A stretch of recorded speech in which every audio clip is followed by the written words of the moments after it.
بسم اللہ الرحمن الرحیم۔ ناظرین، جب سے نیا پاکستان بنا ہے آئے روز پاکستان میں ایسے واقعات اور شگوفے اور طرح طرح کی ایسی عجیب حرکات ہو جاتی ہیں کہ جس سے پوری دنیا میں پاکستان کا نام بدنام ہو رہا ہے۔ آپ نے طیارے اغوا کیے جانے کے واقعات تو سنے ہوں گے، لیکن شاید یہ آپ اپنی زندگی میں پہلی بار یہ سن رہے ہوں گے کہ کسی ملک کا طیارہ ضبط کر لیا گیا ہے۔ اور جی ہاں، یہ ایسا ہمارے ہی ملک کے ساتھ ہوا ہے جب 14 اور 15 جنوری 2021 کی درمیانی شب کو P.I.A کا طیارہ معمول کی پرواز پر کوالالمپور، جو کہ ملائیشیا کا دارالحکومت ہے، وہاں پہنچا تھا، تو جہاں سے اس نے واپس پاکستان کے لیے روانہ ہونا تھا، اور پرواز کے لیے مسافروں کی بورڈنگ کا عمل تک بھی شروع ہو گیا تھا کہ اچانک مقامی حکام کی طرف سے ایئر لائن کو آگاہ کیا گیا کہ عدالتی حکم پر پاکستان کے جہاز کو قبضے میں لیا جا رہا ہے۔ جی ہاں، یہ ایسا واقعہ ہے کہ طیارے سمیت اس کے مسافر بھی ضبط ہو رہے ہیں۔ تو P.I.A کا کہنا ہے کہ جس جہاز کو قبضے میں لیا گیا ہے اس سے متعلق ایک کیس میں برطانیہ کی عدالت میں زیر التوا تھا، اور اسی کیس میں ملائشیا کی عدالت سے یک طرفہ طور پر فریق ثانی نے فیصلہ حاصل کر کے طیارے کو قبضے میں لے لیا ہے۔ حکام کے مطابق سفارتی سطح پر اس معاملے کو حل کرنے کی کوشش کی جا رہی ہے۔ آپ اس سماعت کے نظریے اس واقعے کی تفصیلات بتائیں کہ یاد رہے کہ P.I.A نے 12 سال قبل لیزنگ کمپنی پیری سے بوئنگ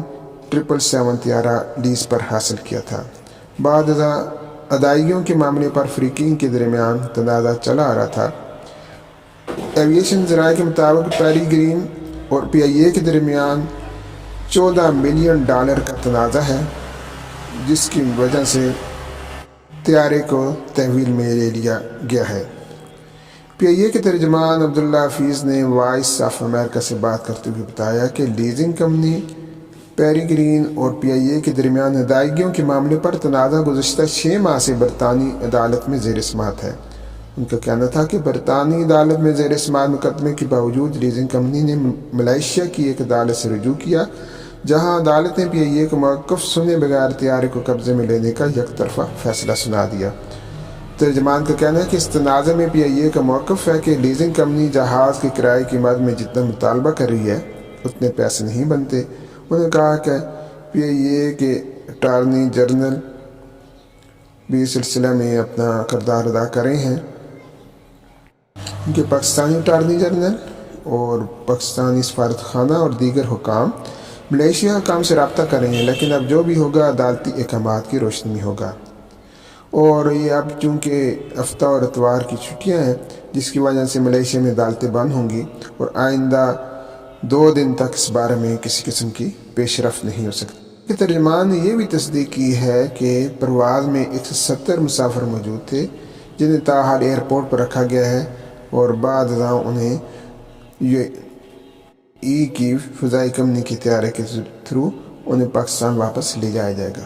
ناظرین، یہ اس طیارے کی تفصیلات تھی کہ کس طرح پاکستان کا طیارہ ملائیشیا کی حدود میں ہی اس کے ایئرپورٹ پر ہی ضبط کر لیا گیا، اور یہ ہمارے